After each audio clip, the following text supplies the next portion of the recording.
Be the spark, not just the tinder, igniting meaningful change in your life and the world.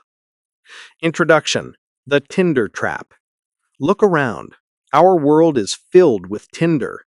It's the pile of dry leaves in a forest waiting for a lightning strike. It's the stack of well-laid firewood in a hearth waiting for a match. In human terms, tinder is potential. It's the brilliant idea that never leaves the notebook, the silent agreement in a meeting where no one speaks up, the widespread frustration with a system that no one dares to challenge. It's the collective thought, someone should really do something about this. Tinder is passive. It is latent energy, waiting. And for the most part, we are taught to be good Tinder. We are encouraged to have potential, to get good grades, to have a solid resume, to be ready. We are conditioned to wait for the right moment, for the perfect opportunity, for permission from an authority figure, for someone else to take the risk. We sit in piles of our own well-seasoned potential, waiting for an external force to set us ablaze. This is the Tinder trap. The problem is that the world is drowning in Tinder. We have more ideas, more resources, and more connectivity than at any other point in human history. We have endless potential for change, for innovation, for connection, for justice. What we lack are sparks. A spark is different. It is the act of initiation. It is the friction of flint against steel. It is the decisive strike of the match. The spark is not the fire itself, but it is the courageous, indispensable catalyst. It's the person who raises their hand to ask the uncomfortable question. It's the employee who builds a crude prototype of a new idea in their spare time. It's the neighbor who organizes a simple get-together to clean up the local park. It's the artist who shares their first imperfect creation. The spark is the conversion of latent energy into active energy. It is the force that says, what if we did something about this, right now? This book is a rejection of the Tinder trap. It is a manual for becoming a spark. It is a call to stop waiting for conditions to be perfect and to start creating the conditions yourself. It is a guide for anyone who has ever felt the deep, gnawing sense that they are capable of more, but feels stuck in a state of inertia. We will journey through 4 distinct stages. First, we will look inward, exploring how to forge the flint and steel within yourself, how to find your purpose, cultivate a proactive mindset, and overcome the fears that keep you dormant. Second, we will focus on the act of striking the spark, how to initiate action, inspire others, and handle the inevitable resistance. Third, we will learn how to fan that initial spark into a self-sustaining flame, turning a small act into a larger movement, and wielding that influence responsibly. Finally, we will discuss how to sustain that fire for the long haul, creating a legacy of change that can be passed on to others. You have the potential. You are already the tinder, but the world doesn't need more tinder. It needs a spark. It needs you. Chapter 1: Beyond Potential, the Anatomy of a Spark. For years, a major city's transit authority was plagued by a seemingly small but deeply frustrating problem: bus bunching. Due to traffic, passenger loads, and unpredictable delays, buses on the same route would often arrive at a stop at the same time, followed by a long, frustrating gap in service. Meetings were held, reports were written, data was analyzed. The problem was well documented, a perfect pile of tinder.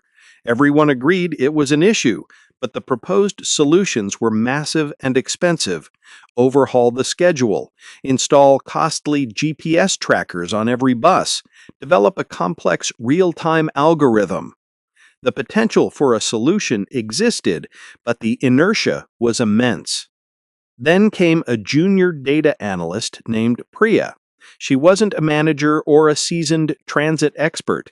She was just someone who rode the bus to work every day and felt the same frustration as thousands of other commuters. She had an idea, a simple, almost naive one.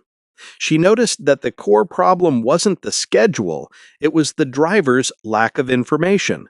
A driver at the front of a bunch didn't know they should slow down, and a driver at the back didn't know they should speed up.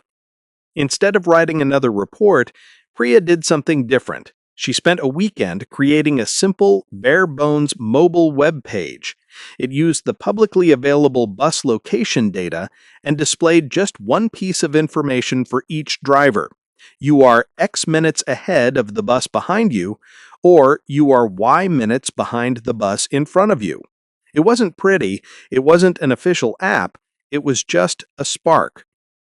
On Monday, she didn't ask for permission. She walked down to the bus depot and talked to a few of the drivers she recognized from her route. "Hey, I built this little thing. Would you be willing to pull it up on your phone during your shift and see if it helps?" Some shrugged, but a few were intrigued. They tried it.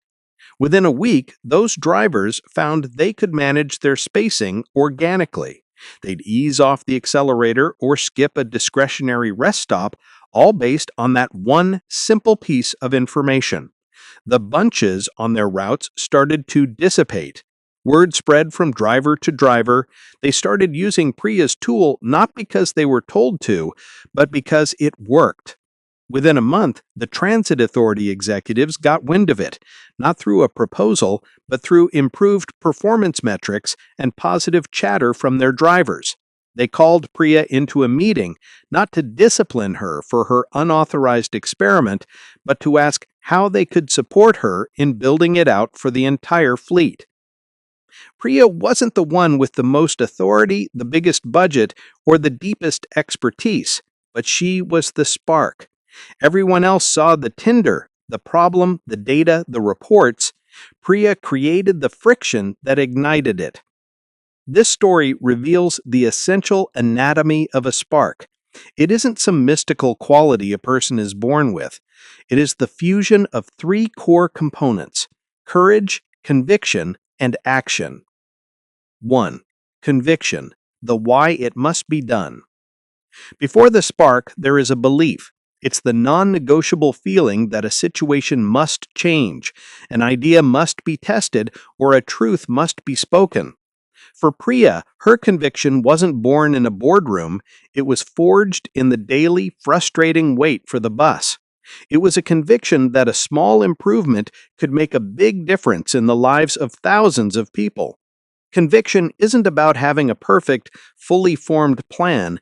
It's about a deep-seated belief in the direction of the change. It's the internal compass that points toward better, even when the path isn't clear. It's the fuel that allows you to push through the initial resistance because you believe so strongly in the destination. 2. Courage. The why not me?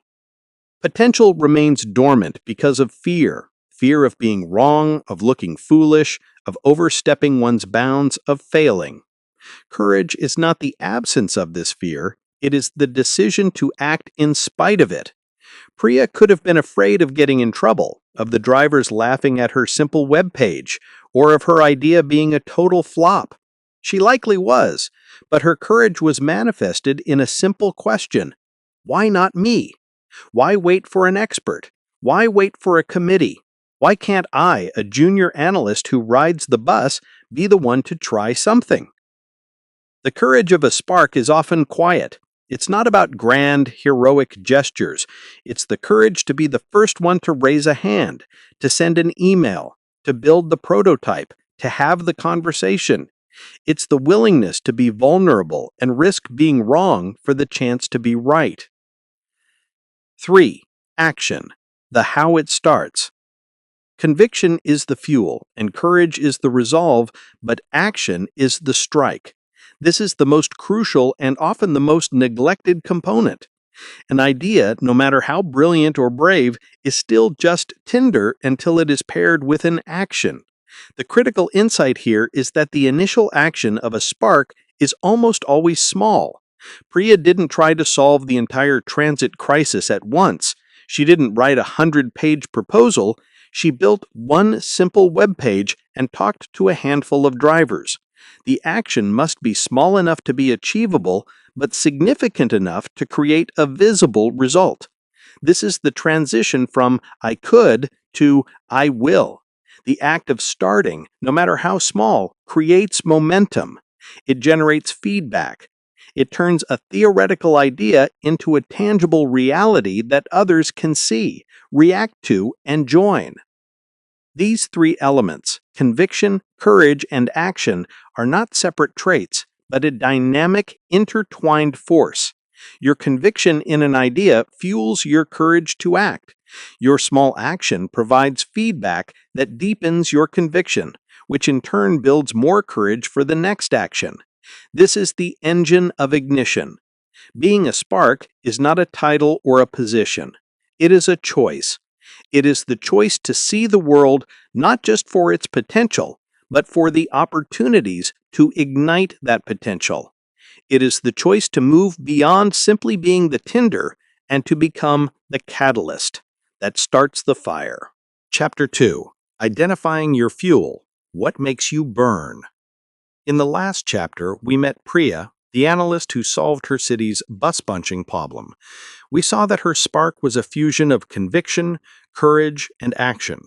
But that raises a fundamental question. Where did her conviction come from?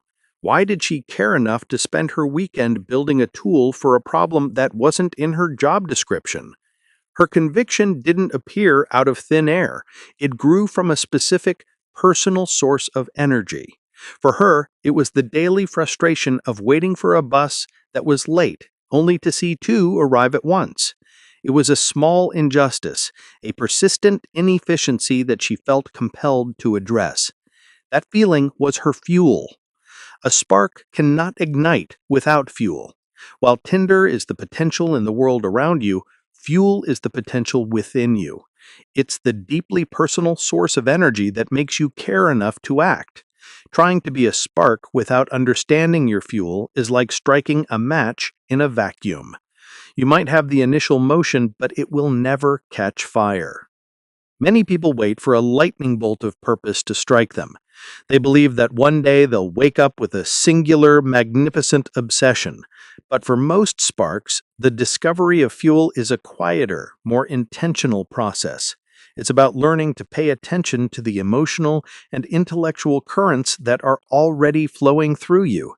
This fuel generally comes from one of three sources: passion, purpose, or a powerful form of productive discontent I call righteous anger.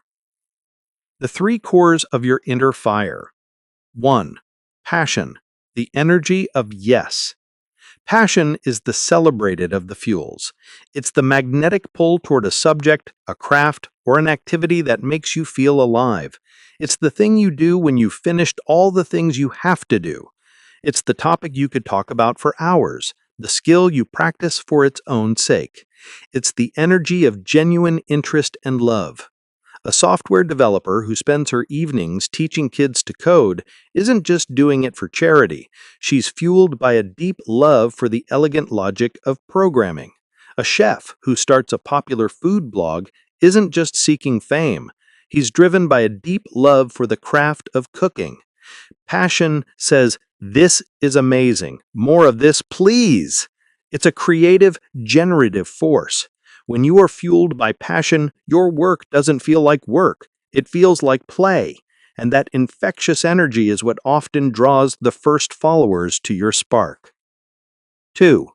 Purpose, the energy of we. Purpose is passion's older, more reflective sibling. While passion is about what you love, purpose is about what you serve. It's the desire to contribute to something larger than yourself. It's the feeling that your actions matter in a broader context, to your community, to an ideal, to the future. Purpose is the why that transcends personal enjoyment. A lawyer who leaves a high-paying corporate job to work for an environmental nonprofit may be passionate about nature, but she is fueled by a purpose: to protect the planet for future generations. Her work is guided by a value system that prioritizes collective well-being over individual gain. Purpose is the fuel that sustains you through the long, difficult stretches when passion might wane. It provides a sense of stability and direction, reminding you that your spark is part of a larger constellation. It says, we must do this because it matters for all of us. 3. Righteous anger, the energy of no. This is the most misunderstood and often the most potent of the three fuels. We are often taught to suppress anger, to see it as a destructive and negative emotion. But anger is simply a signal. It's a response to a violation of your values. When you see something and think, this is wrong, this is unjust, this shouldn't be this way, you are experiencing righteous anger. It's not the petty anger of a bruised ego, it's the deep, motivating fire that comes from seeing a gap between the world as it is and the world as it ought to be. Priya was fueled by a small dose of righteous anger at the inefficiency of the bus system. The founders of Mothers Against Drunk Driving, MAD, were fueled by an immense, tragic, righteous anger at the senseless loss of life. Righteous anger is the fuel of reformers, activists, and whistleblowers. It sees a problem and says, no, not on my watch. When channeled productively, it is perhaps the most powerful catalyst for change because it provides an unyielding urgency. Finding your fuel. 3 practical techniques. Knowing these categories is one thing. Identifying them in yourself is another. These are not passive reflections, but active techniques for discovering what truly makes you burn. 1. The 5 whys. This technique, borrowed from industrial problem solving, is remarkably effective for drilling down past surface-level interests to find the core value underneath.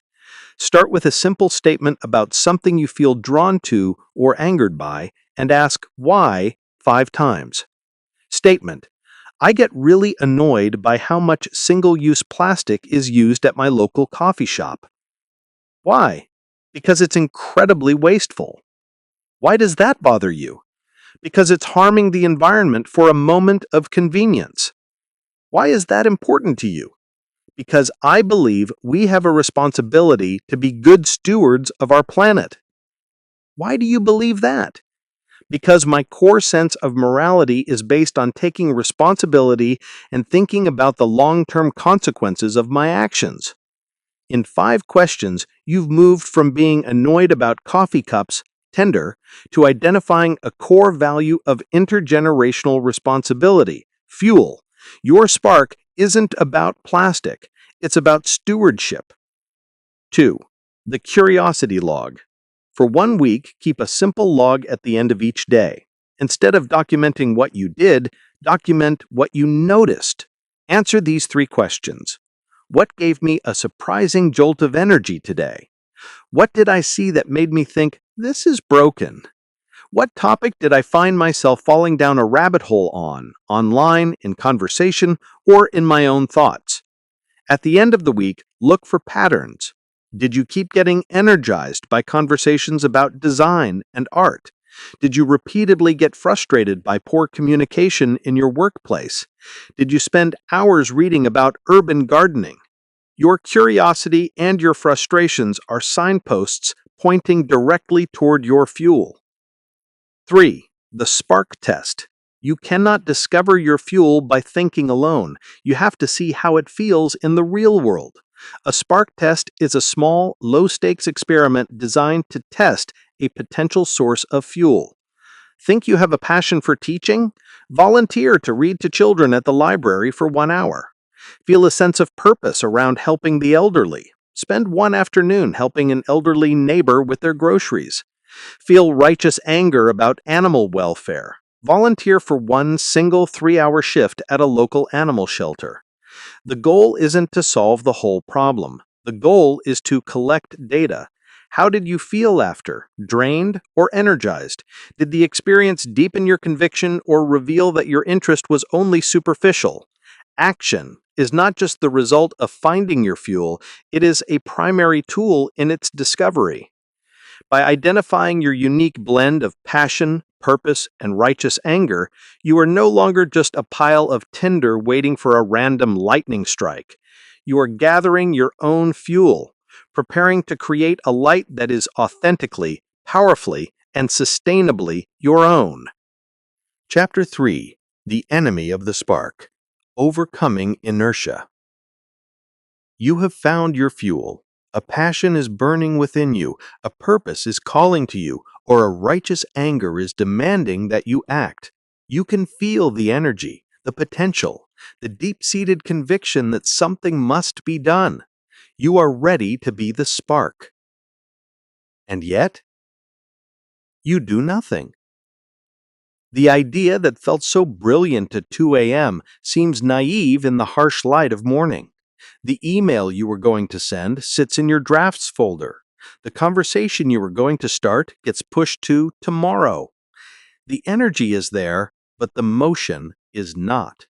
This is the suffocating force of inertia. Inertia is a universal law that an object at rest will stay at rest. In human terms, it's the powerful gravitational pull of the status quo. It's the voice that whispers, "It's safer not to. It's easier to wait. Maybe someone else will do it." It is the single greatest enemy of the spark. Overcoming it isn't about finding more fuel. It's about understanding the specific forces that are holding you in place and using the right levers to break free. Inertia is not a single force, but a tangled knot of powerful emotional and psychological barriers. At its core are the three great fears: the fear of failure, the fear of judgment, and the fear of the unknown. The three faces of fear. 1. The fear of failure. This is the most obvious and primal of the fears. What if I try and it doesn't work? What if I invest my time, energy, and reputation only to fall flat on my face? We are educated and socialized in systems that punish failure. A bad grade on a test, a poor performance review, a failed business venture. These are treated not as learning opportunities, but as black marks on our record. The spark, however, must redefine failure. For a spark, the only true failure is inaction. If Priya's simple web page had been ignored by the bus drivers, it would not have been a failure. It would have been a data point. The data would have told her, this specific approach didn't work. Try another. Perhaps the interface was confusing, or maybe the drivers needed a different kind of information. The outcome of a spark's action is simply feedback. It is information that can be used to refine the next attempt. The moment you reframe failure as feedback, its power over you diminishes dramatically. 2. The fear of judgment. This is even more terrifying than the fear of failure. It's the social risk. What will my boss, my colleagues, my friends, or my family think? The fear of judgment is the fear of being seen as foolish, naive, arrogant, or simply strange. It's the fear of sticking your neck out while everyone else keeps their head down. A man named Derek Sivers gave a famous 3-minute TED Talk that perfectly illustrates this. He showed a video of a lone person dancing wildly in a field at a festival. For a minute, the dancer is alone, a lone nut. He looks ridiculous. Then a single person joins him. Suddenly, the first dancer is no longer a nut, he's a leader. Soon a third joins, and then it becomes a movement. The lesson is that the first follower transforms the lone nut into a leader. The spark must have the courage to be that lone nut, to endure the initial period of judgment, trusting that their action will attract that first crucial follower. This fear is overcome by focusing more on the integrity of your own conviction and less on the imagined opinions of others. 3. The fear of the unknown. Our brains are wired for certainty and predictability. We crave familiar routines and clear paths. Being a spark is an act of stepping into the unknown. You are deliberately leaving the well-trodden road of the status quo to bushwhack a new trail. You don't know exactly where it will lead. You don't know what obstacles you will face. This fear manifests as a need for a perfect plan, a complete map of the entire journey before taking the first step. You spend weeks, months, or even years researching, planning, and strategizing, waiting until you have an answer for every possible contingency. This is analysis paralysis, and it is the most sophisticated and seductive form of inertia. The desire for a perfect plan is a trap. No plan survives contact with reality. The spark understands that the map is revealed not by thinking, but by walking. The antidote to the fear of the unknown is not more information, it is a small, concrete action. Practical levers to break inertia. Understanding these fears is the first step. The next is to use practical, proven tools to overcome the inertia they create. This is not about summoning a heroic burst of willpower. It's about making the first action so small and so easy that it becomes harder not to do it. 1. The 2-minute rule. Popularized by productivity expert David Allen, the rule is simple. If an action takes less than 2 minutes to complete, do it now. This is the ultimate weapon against procrastination. Don't plan to start a conversation with a coworker. Send the 2-minute email. Hey, do you have 15 minutes to chat about X this week? Don't decide to clean up the park. Spend 2 minutes creating a Facebook event and inviting 3 neighbors. Don't think about a new product idea. Spend 2 minutes buying the domain name.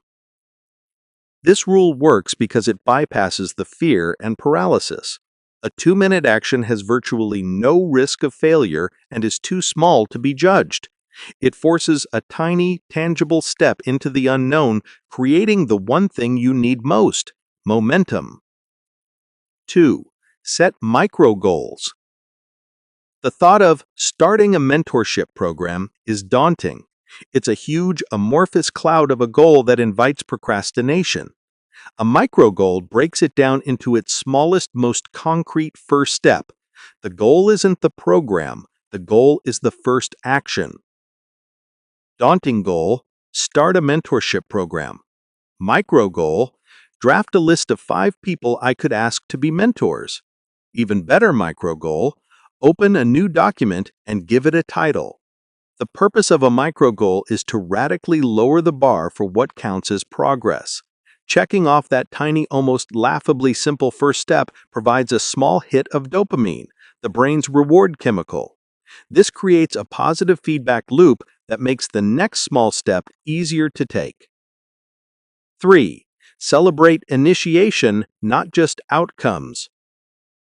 Our culture is obsessed with results. We celebrate the championship, the promotion, the successful launch. The spark must learn a different habit, celebrating the act of starting. Did you finally have that difficult conversation? That is a victory, regardless of how it went. Did you share your creative work for the first time? That is a triumph, regardless of the feedback you received. Did you build the first clumsy version of your idea? You succeeded, even if it breaks. By consciously celebrating the courage of initiation, you are training yourself to value action over approval. You are rewarding the process, not just the prize. This builds the psychological resilience needed to be a spark, because it detaches your sense of worth from the unpredictable outcomes of your actions and attaches it to the one thing you can control: your choice to act. Inertia will always be there. It is a fundamental force of nature. But it is not invincible. It can be overcome not with a single massive push, but with a series of small, strategic, and consistent levers. By reframing failure, acting before you have a perfect plan, and using simple tools to make starting easy, you move from a state of rest to a state of motion. You become the spark that breaks the stillness. Chapter 4. The Mind of the Initiator, Cultivating a Proactive Mindset. So far, our journey has been an internal one. We have located our fuel, the passions, purposes, and righteous angers that provide our energy. We have confronted inertia, the fears that hold us in place, and learned the practical levers to break free and take that first crucial step. You have the fuel and you have the match, but what about the hand that strikes it? Striking a match once is an event. Being able to do it consistently, in any condition, is a skill. A spark isn't defined by a single act of initiation, but by an underlying mindset that makes initiation a natural, reflexive response to the world. Overcoming inertia chapter by chapter, moment by moment, is exhausting. To truly be a spark, you must cultivate a new mental operating system, one that defaults to action rather than passivity. This is the mind of the initiator. At its core, this is a shift from a reactive to a proactive worldview. These two mindsets are the fundamental lenses through which we interpret everything that happens to us. They determine whether we feel like a passenger in our own lives or a driver. The reactive person is a passenger. Life happens to them. They are controlled by circumstances, by the moods of others, by the path of least resistance. Their language is filled with phrases of helplessness. I have to. There's nothing I can do. If only my boss was different. That's just the way it is. They focus on their circle of concern, all the problems in the world they have no control over, and in doing so, they neglect the power they actually possess. The proactive person, the spark, is the driver. They understand that while they cannot control everything that happens to them, they have absolute control over their response. They take ownership. Their language is one of agency. I will. I can. Let's explore our options. I choose to. They focus their energy on their circle of influence, the things they can actually do something about. They know that by working on the things they can change, their circle of influence grows. This isn't just about positive thinking. It's about where you direct your energy. A reactive mind sees a problem and directs its energy toward complaining, blaming, or waiting. A proactive mind sees a problem and directs its energy toward the first, smallest possible action. Cultivating this mindset requires building two crucial, interconnected habits: developing an opportunity bias and actively practicing observation and questioning. The glitch is a feature, developing an opportunity bias. Most people are conditioned to see problems as nuisances. A long line at the grocery store is a frustration. A confusing piece of software is an annoyance. A poorly run meeting is a waste of time. The reactive mind stops there. The initiator's mind, however, has what I call an opportunity bias. It sees every problem, every friction point, every frustration as a hidden opportunity for action. It reframes a glitch as a potential feature. Consider two people stuck in a massive traffic jam. The reactive person lays on the horn, complains about the transportation department, and stews in their frustration. Their energy is spent entirely in their circle of concern. The proactive person, while still annoyed, starts to think. Why does this keep happening at this intersection? Is it the timing of the light? Is there a better way to merge? This is the third time my GPS has sent me this way. I wonder if there's a service that provides real-time traffic data from other drivers. One sees a roadblock. The other sees a dozen potential sparks. An opportunity bias doesn't mean you enjoy problems. It means you have trained your brain to automatically look for the actionable angle in any negative situation. This is the mindset that led to the creation of ride-sharing apps, transportation is inefficient, online review sites, it's hard to know if a business is good, and countless other innovations, big and small. They were all born from a frustration that someone chose to see as an opportunity. You cultivate this bias by consciously practicing the reframe. The next time you feel a surge of frustration about a broken process or a poor product, stop. Ask yourself one question. If this problem were an opportunity, what would it be an opportunity for? It might be an opportunity to learn a new skill, to build a better system, to start a conversation, or even just to understand a complex issue more deeply. The Initiator's Toolkit, the habits of observation and questioning. An opportunity bias is a way of thinking, but it is fueled by a way of seeing. Sparks are not geniuses who dream up brilliant ideas in a vacuum. They are master observers who have trained themselves to notice the things that everyone else overlooks. 1. The habit of observation. Most of us walk through the world on autopilot. We see, but we don't notice. Cultivating the habit of observation is about switching from passive looking to active seeing. It's about paying attention to the small details, the workarounds people create to deal with flawed systems, the stupid little things that consistently cause frustration. A great way to build this muscle is to keep an idea journal or a bug list. For 1 week, carry a small notebook or keep a note on your phone. Your only task is to write down every inefficiency, frustration, or broken thing you encounter. The coffee machine that's always breaking, the confusing form you have to fill out every month, the meeting that could have been an email. Don't try to solve them yet, just collect them.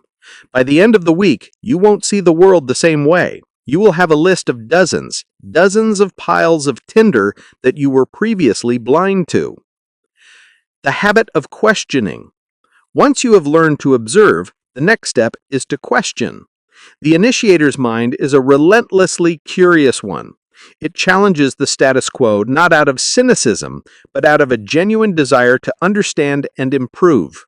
The two most powerful questions in the initiator's toolkit are why and what if. Why is the question that deconstructs the present. Why do we have a weekly meeting on this topic? Why is this forum organized this way? Why do our customers keep asking the same question? Often you will find that the answer is simply because that's how we've always done it. This is the sound of dormant tinder. What if is the question that builds the future. It is the language of possibility. What if we tried a daily 10-minute stand-up instead of a 1-hour meeting? What if we redesigned the forum based on how people actually use it? What if we created a simple FAQ video to answer that common question? These questions, asked consistently, shift the atmosphere around you. They open up space for new ideas and give others permission to think creatively. They are the small acts of friction that precede the spark. With this chapter, we conclude our exploration of the internal world of the spark. Forging your flint and steel is a process of deep personal work. It requires identifying your fuel, learning to overcome the inertia of fear, and fundamentally rewiring your brain to be proactive, to see opportunity in every problem, and to constantly question the world around you. You are now prepared. You have everything you need within you. In the next part of this book, we will turn our focus outward. We will learn how to use this internal readiness and use it to start the spark in the real world. How to start a fire that can light up a room, a team, or a community. Chapter 5. Choosing Your Tinder. How to Find the Right Problem. The first part of this book was dedicated to forging your flint and steel. You have done the internal work. You've identified your fuel, learned to conquer inertia, and cultivated the proactive mind of an initiator. You are ready, but a spark cannot exist in a vacuum. It needs something to ignite.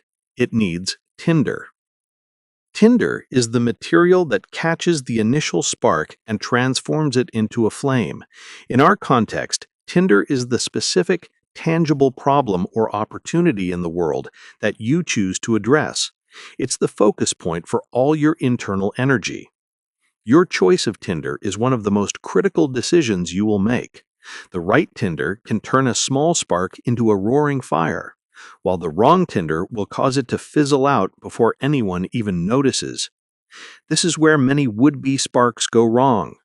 Fueled by a grand passion or a sweeping sense of purpose, they try to ignite something too big, too wet, or too dense. They try to solve world hunger or end corporate corruption with a single match strike. While noble, these aren't piles of tinder, they are waterlogged forests.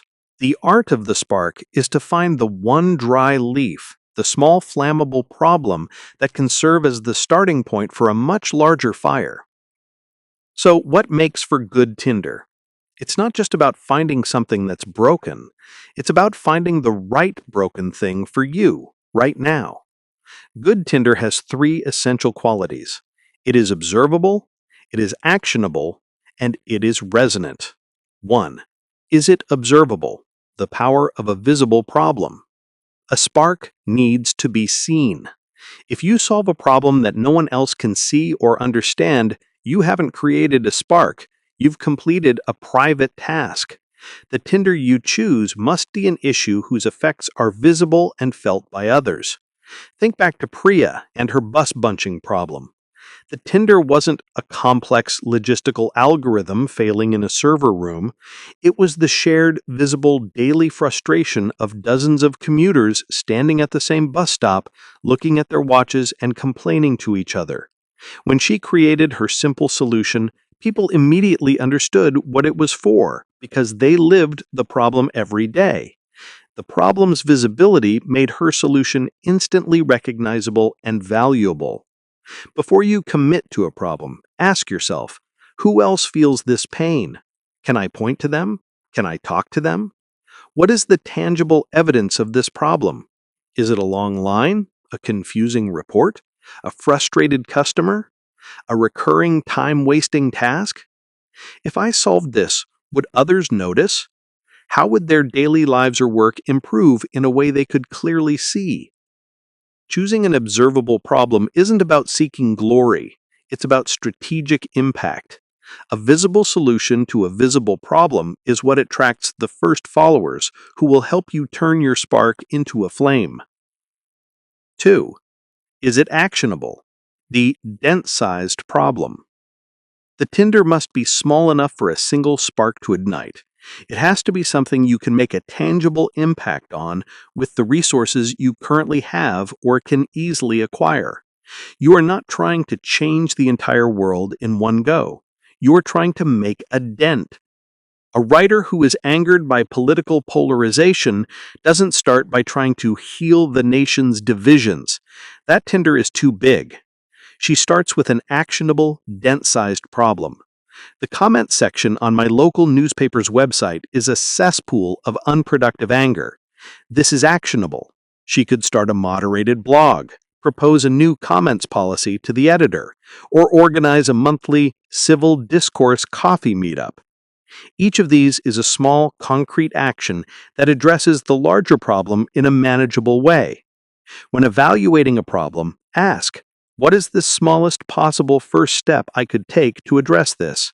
Can I complete that step in a weekend? An afternoon? Does this step require anyone else's permission?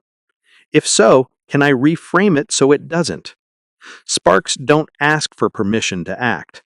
They choose problems that are within their circle of influence, problems they can start solving now. 3. Is it resonant? The connection to your fuel. Finally, and most importantly, the tinder must connect back to your personal fuel. The problem you choose must resonate with your unique blend of passion, purpose, or righteous anger. This is what provides the staying power to see your spark through its fragile beginnings. There are thousands of observable and actionable problems in the world. You could fix the inefficient filing system in your office, organize a neighborhood cleanup, or create a better way to share documents. But if you don't actually care about administrative efficiency, local parks, or file sharing, you will abandon the effort at the first sign of resistance. Your fuel is your why. It's the reason you'll stay up late to work on your project, the reason you'll have that difficult conversation, the reason you'll try again after your first attempt fails. When your actions are aligned with your deepest convictions, your work has integrity and an infectious energy that others can feel. To test for resonance, ask, does this problem touch on a core value of mine? Stewardship, efficiency, justice, creativity, etc. Am I genuinely curious about this problem and its potential solutions? If I made a small amount of progress on this, would I feel a deep sense of personal satisfaction? Choosing your Tinder is an act of strategic focus. It's about scanning the landscape of infinite possibilities and problems guided by the internal compass of your fuel, and selecting the one small, visible, and actionable issue where your energy can make the most impact. This is where the internal world meets the external one. Chapter 6. Striking the Match. The art of the minimum viable spark. You have done the work. You've forged your flint and steel through introspection and cultivated a proactive mindset. You have surveyed the landscape and chosen your tinder, a problem that is observable, actionable, and resonant. The potential energy is immense. Now comes the moment of truth, the transition from potential to kinetic. It is time to strike the match. This is the point of highest resistance. The fears we discussed in Chapter 3, failure, judgment, the unknown, all come roaring back. The temptation is to build a grand, elaborate plan. We want our first action to be perfect, impressive, and guaranteed to succeed. We want to build a bonfire, not just light a single leaf. This impulse is a trap. It is inertia in its most cunning disguise. The goal is not to create a perfect, fully formed solution on the first try. The goal is simply to see if the tinder will even catch a spark. To do this, we must learn the art of the minimum viable spark. The term comes from the tech world's concept of a minimum viable product, or MVP. An MVP is the simplest, most stripped-down version of a product that can be released to get feedback from real users. It's not about launching a polished masterpiece, it's about launching the smallest possible thing to start the process of learning. A minimum viable spark, MVS, applies this same principle to the act of initiation. An MVS is the smallest, fastest, lowest cost action you can take to test your core assumption about a problem. It is not a plan, it is an experiment. It is not a launch, it is a test. Its primary goal is not to solve the entire problem, but to generate a reaction. That reaction, whether it's interest, confusion, criticism, or even silence, is the data you need to decide what to do next. The 3 principles of a minimum viable spark. 1. It prioritizes action over aesthetics. A spark is messy, it's raw. An MVS embraces this. It resists the urge to polish and perfect. The goal is to get something out into the world now, not when it's beautiful. The problem. The team's shared project files are a disorganized mess causing constant confusion. The bonfire. Tempting, but wrong. Spend a month researching and implementing a complex new project management software with a detailed 50-page user guide. The minimum viable spark. Create a single shared Google Doc with a simple proposed folder structure and naming convention. Email it to 3 colleagues and say, "Hey, I'm trying to make sense of our files. What do you think of this structure for our current project? Let's try it for 1 week." The Google Doc isn't elegant, but it takes 10 minutes to create and immediately tests the core assumption: will my team even use a new system? The feedback from that 1-week experiment is infinitely more valuable than a month spent planning in isolation. 2. It is designed for learning, not for scale. A common reason for inaction is the fear that a potential solution won't scale, that it can't be rolled out to everyone, everywhere, forever. An MVS isn't concerned with scale. It's concerned with learning. It often involves doing things by hand that would later be automated. Think back to Priya and her bus bunching solution. Her MVS wasn't a sophisticated app with real-time GPS tracking. It was a simple web page that she likely had to update manually. She might have had to sit at the bus stop herself and text updates to a friend who would then update the site. This is completely unscalable, but it was the fastest way to test her hypothesis. Do commuters actually want this information? The answer was yes. The scaling could come later. 3. It forces a conversation. The ultimate purpose of a spark is to engage others. An MVS is designed to be a conversation starter. By putting a small, tangible solution into the world, you force the problem out of the abstract and into the concrete. It gives people something to react to. The problem. The company's onboarding process for new hires is overwhelming and confusing. The bonfire. Propose a complete overhaul of the HR department's onboarding strategy in a formal presentation to management. The minimum viable spark. Create a one-page, unofficial welcome guide that lists the 5 things you wished you had known on your first day. Share it with the next new hire and their manager and ask for their feedback. This simple guide starts a conversation. The new hire will provide immediate feedback. Their manager will see the value. You now have allies and data. You've turned a complaint, like onboarding is bad, into a constructive, collaborative process. Striking the match is not about a dramatic, explosive gesture. It is a small, quiet, and intensely focused action. It is about having the discipline to resist the grand plan and the courage to conduct a small experiment. The minimum viable spark is your tool to do just that. It lowers the stakes, minimizes the risk, and maximizes the learning. It is the simple, practical method for turning your chosen tinder into the first flicker of a real flame.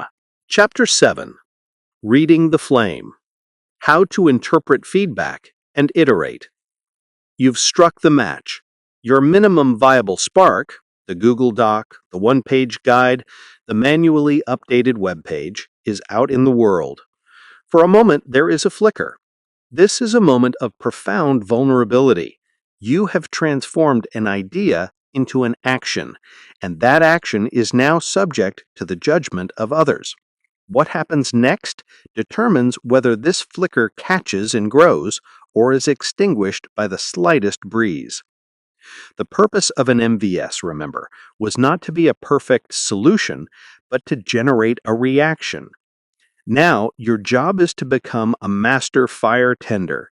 You must learn to read the flame, to interpret the feedback you receive, whether it comes as a roaring endorsement, a critical hiss, or a deadening silence.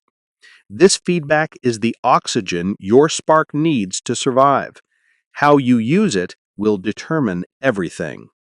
Feedback to a new initiative generally falls into one of 3 categories: enthusiastic adoption, active criticism, or, most commonly, indifference. Each one requires a different response. Fanning the flame. The enthusiastic adopter. Sometimes your spark lands on perfectly dry tinder. A few people immediately see the value in what you've done. They use your new file structure. They thank you for the welcome guide. They start visiting your web page. This is the ideal scenario, but it is also a critical juncture. The temptation is to simply feel relief and move on. This is a mistake. These first few enthusiastic adopters are your most valuable asset. They are not just users, they are your potential co-creators and first followers. Your immediate job is to engage them. Reach out to them directly. Ask them 2 simple questions. What did you like about this? This helps you understand what specific part of your solution is resonating. And what is one thing that would make it even better? This invites them into the process and gives you your next immediate, tangible action item. By engaging them, you transform them from passive beneficiaries into active participants. You are fanning the flame, turning a solitary spark into a small, shared warmth. These are the people who will help you gather more tinder and protect the flame from the wind. Leaning into the hiss, the gift of criticism. Often the reaction is not praise, but criticism. This folder structure is confusing. Your guide is missing this important point. The information on your site is already out of date. Our natural defensive crouch is to see criticism as failure. An initiator sees it as a gift. Active criticism, even when it feels harsh, is a sign of engagement. Someone cared enough about the problem you're trying to solve to take the time to point out the flaws in your solution. They are infinitely more valuable than someone who saw your spark, shrugged, and walked away. Do not argue or defend. Your only goal is to understand. Use the 5 whys technique. Criticism. This new file structure is a mess. You. I appreciate you looking at it. Can you tell me what you found confusing? Why number 1. Them. I couldn't find the quarterly report. You. Okay, that's helpful. Why was that the first place you looked for it? Why number 2. Them.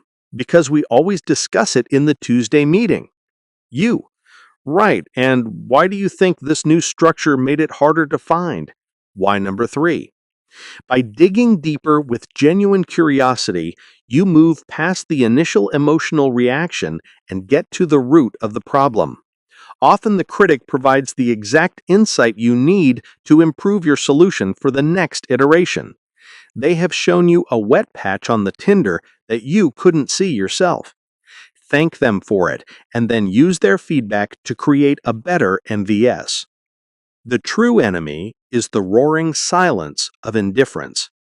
The most dangerous reaction to your spark is not criticism, but silence.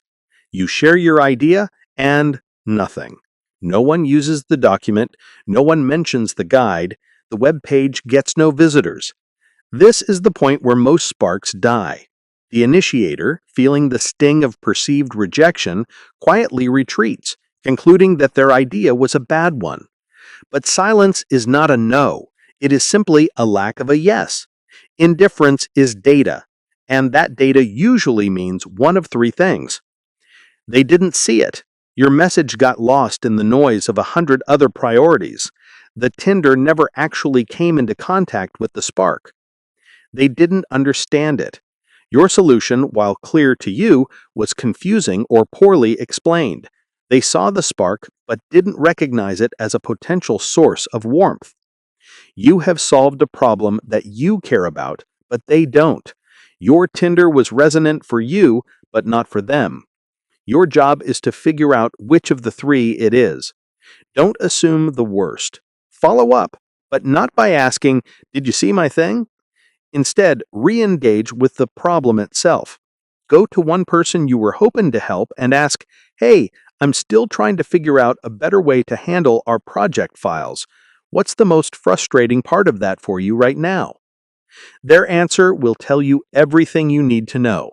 It will either restart the conversation, reveal a misunderstanding, or confirm that you chose the wrong Tinder for this particular audience. Reading the flame is a continuous loop. Act, listen, iterate. You strike a small match, the MVS. You listen carefully to the reaction, be it warmth, a hiss, or silence. And then you iterate, adjusting your approach based on that feedback and striking another slightly better match. This is how a single fragile spark survives and grows into a steady, self-sustaining flame. Chapter 8. The First Follower. From a Spark to a Shared Flame. For a time, you tend the flame alone. You strike the match. You listen to the feedback. You iterate. The process is demanding, requiring both courage and humility. But a spark that remains solitary for too long will eventually exhaust its creator. The ultimate goal of a spark is not just to exist, but to spread.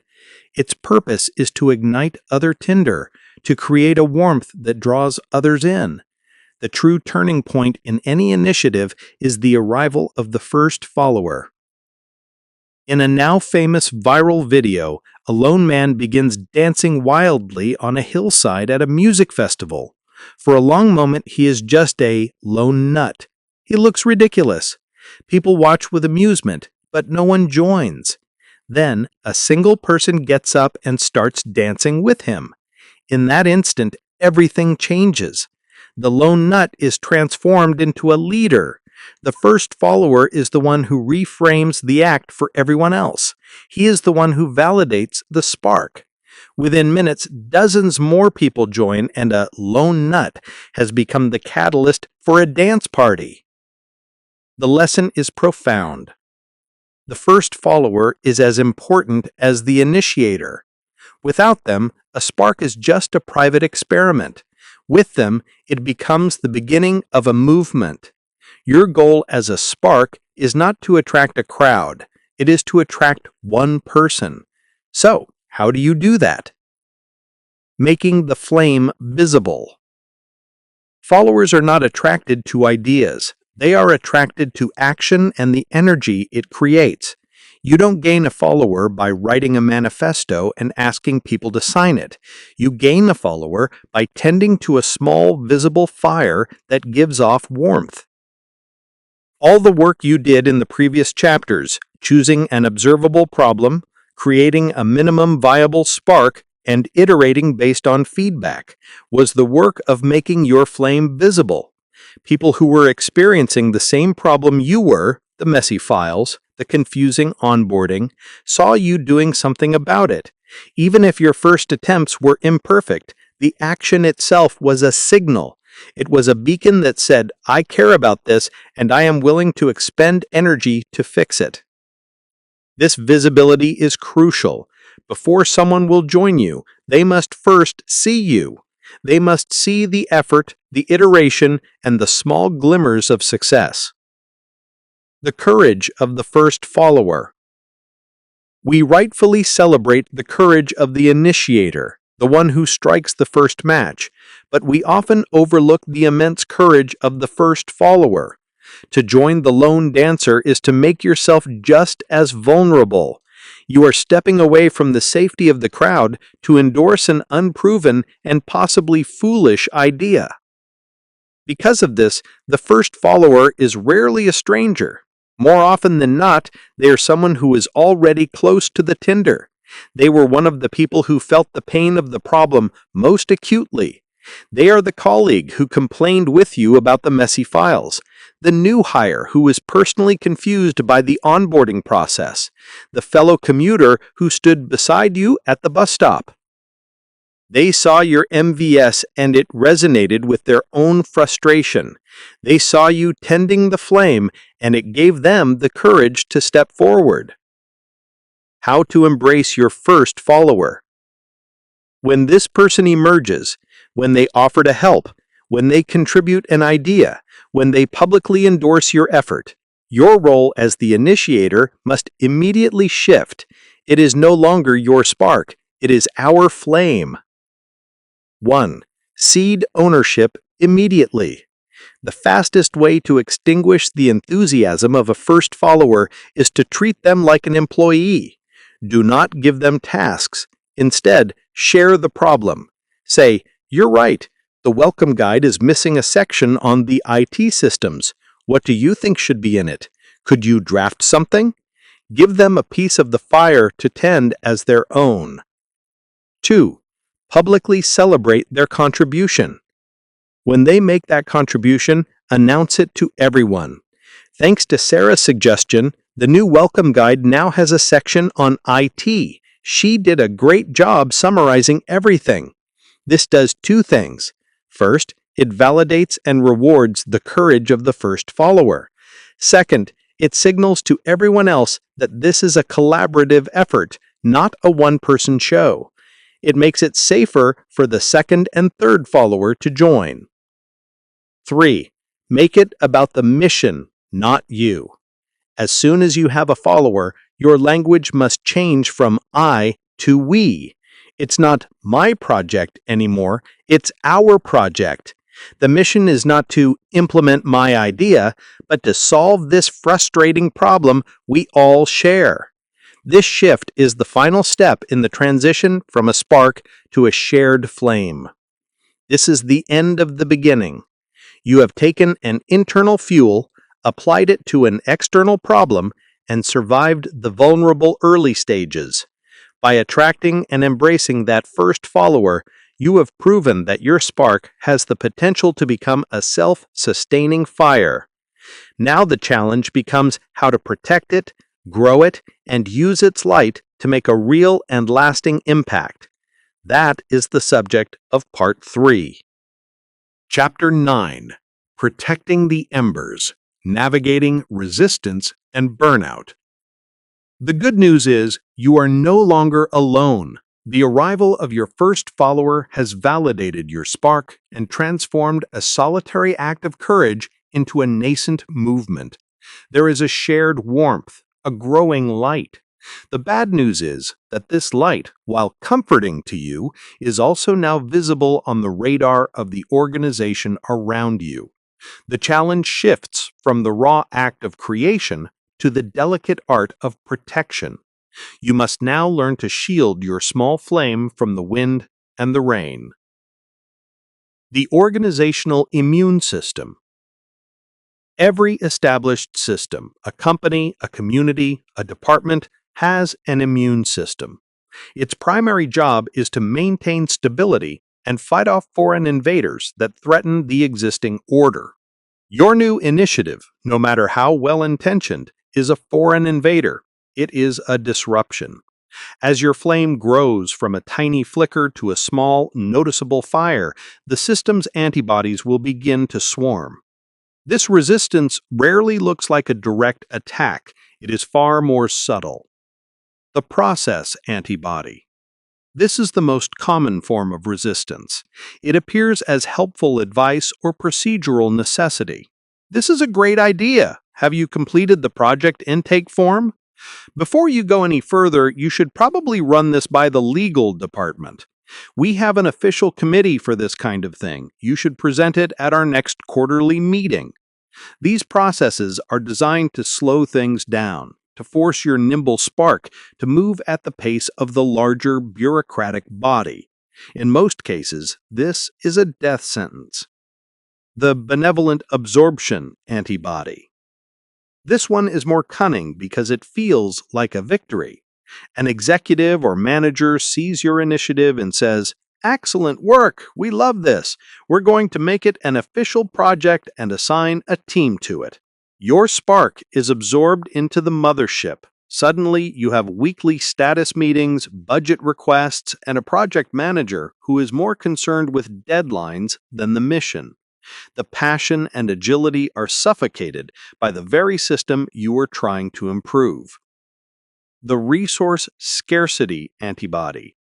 This involves a passive-aggressive squeeze. We'd love to help, but we just don't have the budget this quarter. Your first follower is suddenly reassigned to a mission-critical project. The collaborative tools you are using are now restricted.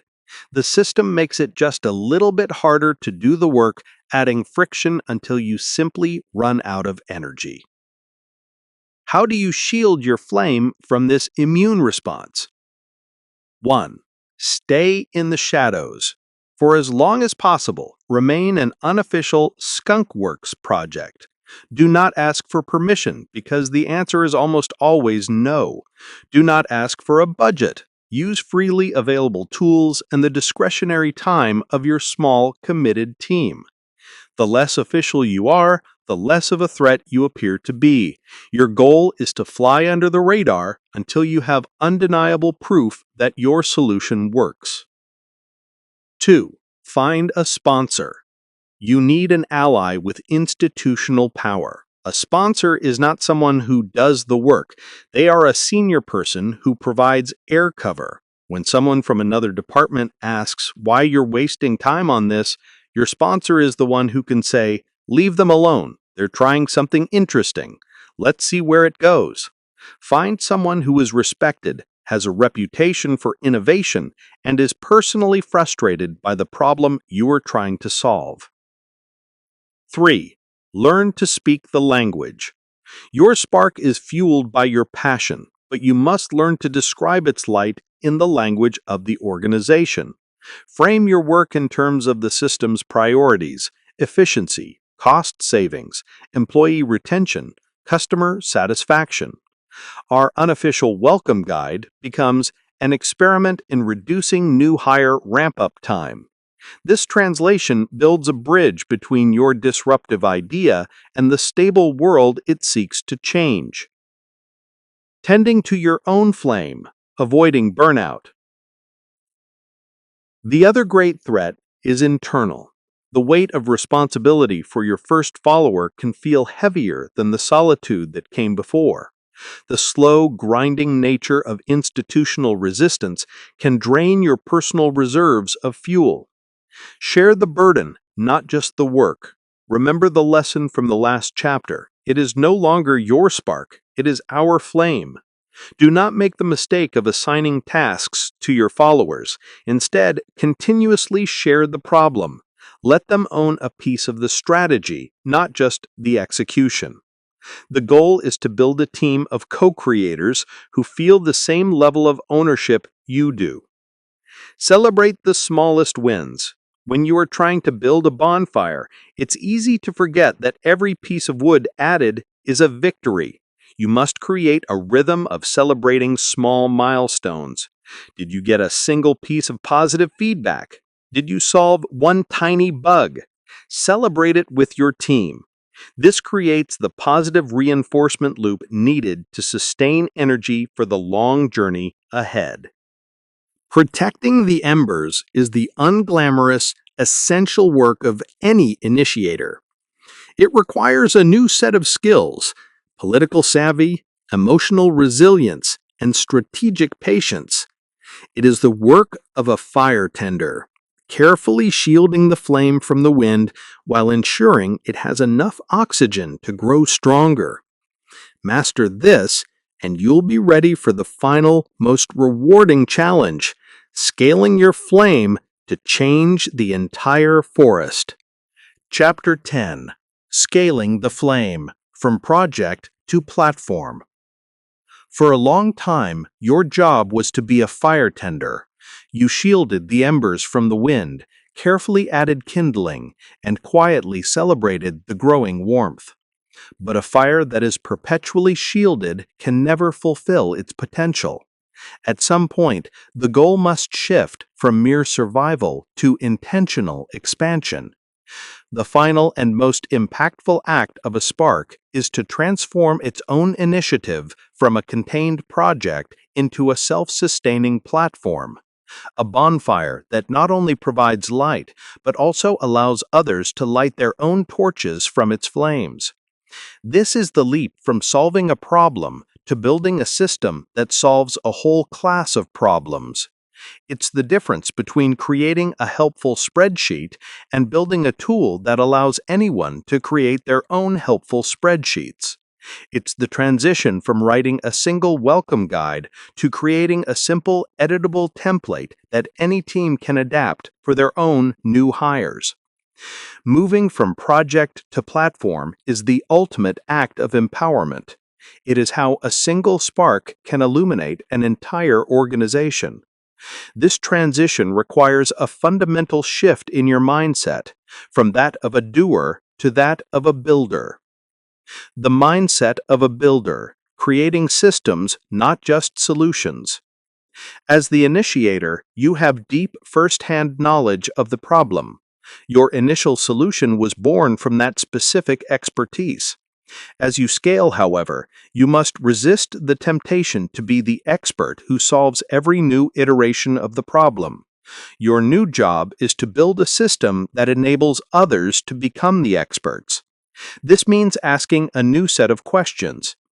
Instead of, "How can I solve this for them?" ask, "How can I give them the tools to solve this for themselves?" Instead of, "How can I make this perfect?" ask, "How can I make this simple enough for anyone to use and adapt?" Instead of, "How do I maintain control?" ask, "How do I distribute ownership?" This is a difficult and ego-threatening shift. It requires you to let go of your baby, to accept that others will use your creation in ways you never intended, and perhaps even do it wrong. But it is the only way to scale. A project requires your constant energy to survive. A platform generates its own. The 3 pillars of a platform. To turn your project into a platform, you need to focus on 3 key areas. 1. Codify the how. Create the rule book. Your project succeeded because you and your first followers developed a process, a set of principles that worked. Now you must extract that implicit knowledge and make it explicit. This isn't about writing a dense bureaucratic manual. It's about creating a simple, clear rule book or cookbook. For a new workflow, create a one-page visual flowchart. For a new communication style, create a short document with do's and don'ts and clear examples. For a software tool, create a 90-second video tutorial showing the core function. The goal is to lower the barrier to entry so that someone new can get 80% of the way to success on their own without needing you to personally guide them. 2. Build for adaptation, not perfection. Provide the Lego bricks. A successful platform is not a monolithic, perfect statue. It is a box of Lego bricks. It provides a core set of simple, reliable components that others can assemble and reassemble to meet their own specific needs. When you are improving your project, always choose the path of modularity. Can that complex spreadsheet be broken into 3 simpler, linkable templates? Can that long welcome guide be turned into a series of standalone sections that teams can mix and match for their own new hires? By building for adaptation, you invite co-creation. You empower others not just to use your solution, but to build upon it. This makes the system more resilient and far more valuable to the organization. 3. Champion the newcomers. Become the teacher. Your most important role in the scaling phase is to be the chief evangelist and teacher for your platform. Your focus should shift from doing the work to celebrating and supporting the work of others who are using your system. Find and amplify success stories. When another team uses your template to create a great new guide, showcase their work. Make them the heroes of the story. Hold office hours. Set aside 1 hour a week where anyone can come and ask you questions about how to use the tools you've built. Create a community of practice. Connect the people who are using your platform so they can learn from each other, not just from you. When you see someone else successfully use your platform to solve a problem without your help, that is the ultimate victory. You have successfully scaled your flame. You have done more than just provide a temporary light. You have passed on the knowledge of how to make fire. This is the legacy of a true spark, not the fire it created, but the number of other fire makers it inspired. Chapter 11. The Legacy of the Spark, when the fire burns on its own. You have tended the embers, shielded the flame, and built a platform that allows your fire to spread. The system you created is working. Others are using your tools. Newcomers are being taught by the community, not just by you.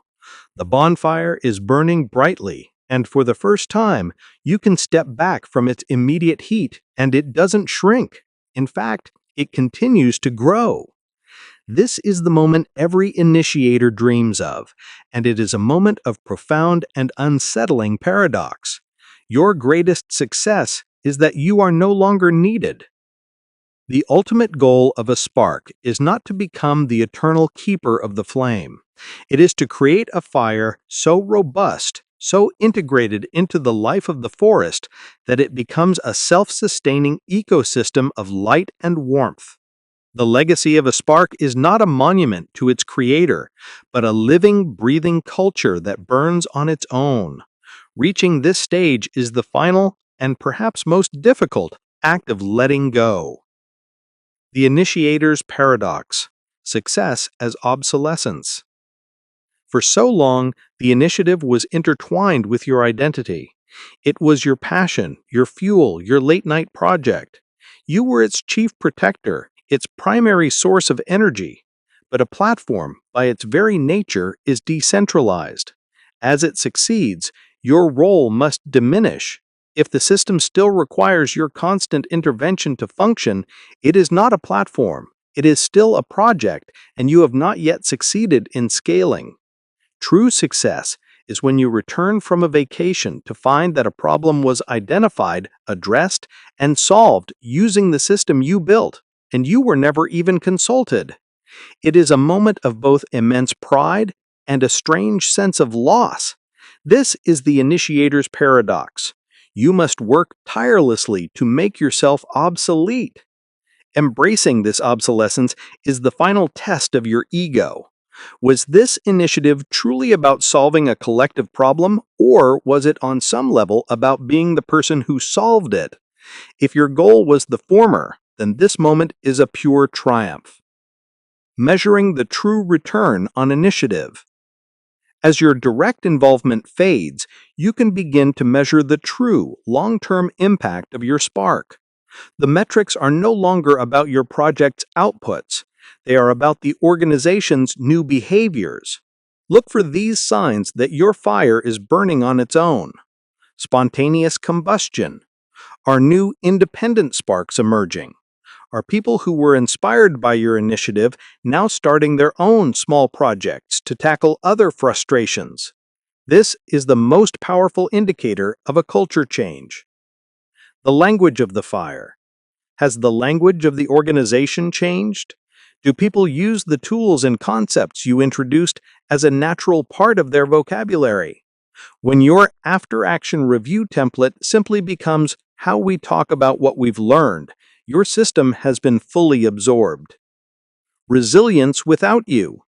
When the platform faces a new, unexpected challenge, does the community step up to adapt and solve it?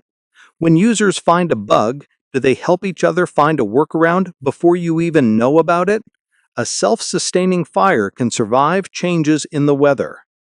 This is the real return on your initiative. It's not the efficiency gained or the costs saved by your project. It's the creation of a more resilient, proactive, and empowered organization. What to do when the fire is burning? Once you have successfully made yourself redundant, you have a choice. What does a fire starter do when the bonfire is roaring? 1. Become a sponsor. You now have credibility, experience, and a network of allies. Your greatest value is no longer in starting your own spark, but in providing the air cover for the next generation of initiators. You can be the sponsor you wish you had, protecting new embers from the organizational immune system. 2. Find a new forest. The mindset of a spark is a part of you now. You see damp tinder everywhere. Perhaps it's time to look for a new problem in a different part of the organization, or a different part of your life that needs that initial courageous strike of the match. 3. Rest and refuel. Acknowledge the immense energy you have expended. It is perfectly valid to step back, rest, and simply enjoy the warmth. Not every problem has to be yours to solve. Sometimes the wisest act is to refuel your own reserves so you are ready when you feel the call of a truly meaningful challenge again. The journey of a spark ends where it began, with a single individual. But this individual has been transformed. You have learned how to turn frustration into fuel, how to face inertia, how to build a community, and finally, how to let go. You have done more than just start a project. You have become a catalyst, and that is a legacy that will warm you for a long time. Chapter 12. Passing the Torch, Creating the Next Generation of Sparks. You have done it. You found your fuel, struck a match, and tended a flicker of an idea into a self-sustaining bonfire. The system you created works. The culture you started is spreading, and the fire no longer needs you as its primary keeper. You have achieved the initiator's ultimate success. You have made yourself obsolete. So what now? This is the final and perhaps most meaningful stage of your journey. Having learned to create fire, your highest calling is now to teach others how to do the same. Your role shifts from being the celebrated spark to being the patient and deliberate force that cultivates an entire ecosystem of them. It's the transition from fire starter to fire warden, ensuring the forest is healthy, safe, and primed for new growth. Passing the torch is not an afterthought. It is the most enduring act of leadership you will ever perform. Mentorship as a core responsibility. The credibility you've earned is a currency. You can spend it on your next project or you can invest it in others. The latter always yields a greater return. Mentoring a potential spark is the most direct way to multiply your impact. Your new job is to look for the signs.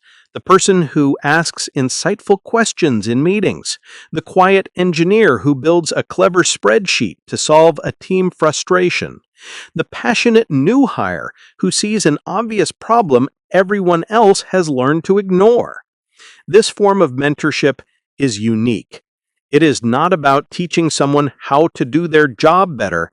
It is about nurturing a mindset. Be a spotter. Your first task is to see potential where others see disruption or naivete. You must actively look for nascent sparks. When you see someone exhibiting the raw materials of an initiator, curiosity, constructive frustration, a bias for action, make a connection. Take them for coffee. Ask them what they're seeing and what they wish they could change. Your simple act of noticing can be the permission they need to take their own frustration seriously. Be a shield. Remember the organizational immune system that tried to extinguish your early efforts? It hasn't gone away. As an established and respected initiator, you can now provide the air cover that you once desperately needed. When a mentee launches their minimum viable spark, you can be the one in a leadership meeting who says, "Let's give them some room to see where this goes."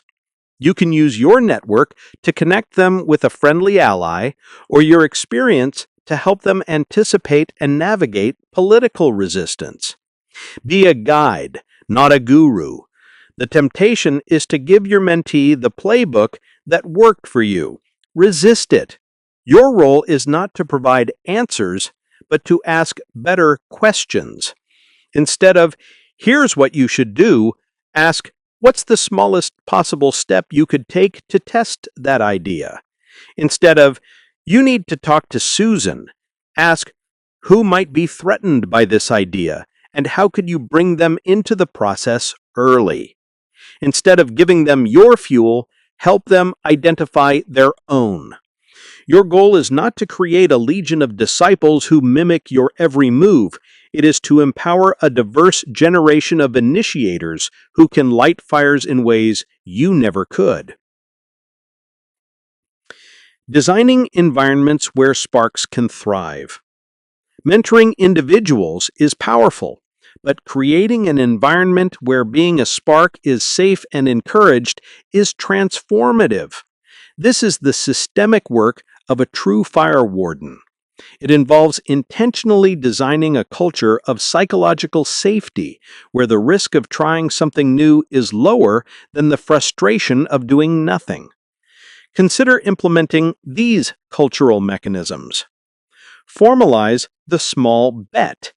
Create a lightweight process for people to get a small amount of resources, be it time or money, to explore a hunch. This could be a 20% time policy, a quarterly hack day, or a simple one-page form to request a $100 budget for an experiment. By formalizing it, you make sparking an officially sanctioned activity, not a subversive one. Celebrate the learning, not just the win. Most sparks will not turn into bonfires. That is okay. The goal is to encourage the act of striking the match. When an experiment fails to produce the desired result, publicly celebrate the initiator for their courage and facilitate a discussion on what was learned. Frame these failures as buying data. When the cost of a failed experiment is seen as a valuable lesson, not a personal mistake, more people will be willing to try. Create tinderboxes. Establish forums where problems and nascent ideas can be discussed without the pressure of a formal pitch. This could be a dedicated Slack channel, a monthly brown bag lunch, or a physical whiteboard titled, "What if we..." These spaces act as incubators, allowing ideas to be shared and refined by the community before an individual has to step out on their own. The ultimate success. when the forest manages itself. You have mentored new sparks. You have helped redesign the environment. Your work is nearing its completion. The final true measure of your success is when the culture you've built begins to self-replicate. It's when you see one of your mentees take a new hire under their wing, teaching them the art of the minimum viable spark. It's when a team you never worked with uses the small bet process to solve a problem you didn't even know existed. It's when celebrating the learning becomes so ingrained that it happens naturally without a manager having to orchestrate it. This is the legacy of a spark who becomes a fire warden. You haven't just created a fire, you've changed the climate. You've helped cultivate a forest that is more resilient, more dynamic, and more alive. A place where the spark is no longer the exception, but a celebrated and essential part of the ecosystem. The fire no longer depends on you, and that is the most brilliant light of all. Conclusion. The world is full of tinder. Go light a fire. We began this journey with a simple premise that in any organization, in any community, there are two types of people. There are those who see the potential for a fire, the frustrations, the inefficiencies, the unaddressed problems, and wait for someone else to act. They are the tinder, ready to burn, but requiring an external force to ignite. And then there are those who are the external force. They are the sparks. This book was a guide to becoming the latter. It was built on the conviction that being a spark is not an innate trait reserved for the designated leaders or the naturally charismatic. It is a choice, a mindset, and a set of skills that can be learned and cultivated by anyone willing to take responsibility for the world around them. We started by looking inward. We explored how to find your personal fuel, the deep-seated passion or righteous anger that makes you burn. We confronted inertia, the great enemy of all new things, and learned to cultivate the proactive mindset of an initiator. We moved from the internal to the external. We learned to choose our tinder, to strike the smallest possible minimum viable spark, to attract our first follower, and to turn a solitary act of courage into the beginning of a movement. Finally, we learned to be fire tenders. We navigated resistance and burnout, scaled a project into a platform, and worked toward the ultimate success, a fire that burns on its own. We concluded with the highest calling of a successful initiator, passing the torch and cultivating an entire ecosystem of new sparks. You learned not just to light a fire, but to create a culture that is itself a source of light. Look around you, at your job, in your neighborhood, in your own life. The world is full of damp tinder, of good ideas waiting for a champion, of obvious problems no one is addressing, of people waiting for permission to be great. It is a landscape of profound and frustrating potential. The question is no longer what to do. You now have the map. You know how to find your fuel, how to strike the match, and how to tend a flame. You even know how to teach others to do the same. The only remaining question is whether you will choose to. Potential is passive. A spark is an action. The world does not need more tinder. It needs more fire. Go light one.